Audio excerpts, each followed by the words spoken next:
Matik yung kape, tinimpla na ako ni Mari. Tignan nyo yung galaw ng isda ni Paro dyan. Paambol pa ho siya eh. Sabi niya, konti lang ang isda niya. Tingnan nyo lang, dito pa lang. Magalaw na. Kaya lang ho, masama pang balita. Pag umag-harvest, kami na lang daw mamumukot. Wala daw makukuha mamumukot eh. Alakas kumita ho sila ngayon dahil nakakakuha sila sa screen eh.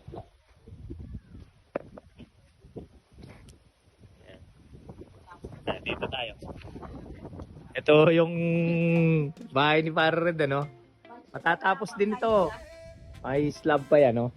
May pangganap na slab pa yan. Oo, diretso. Pag kumita ko si Paro Red ngayon, madudugtong ano ito. Ito yung palasyo niya. Oh. Una wawang napwesto itong papaya niya. Okay.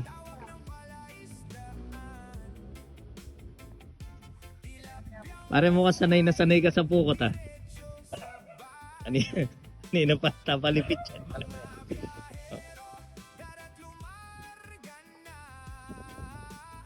Nakakatawa ho dito pag mag-harvest kami lang pala ang uuuli din.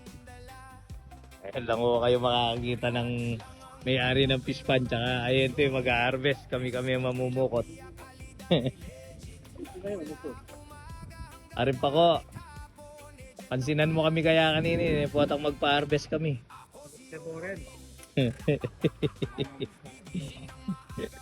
Hindi mo na ata kami kilala dyan.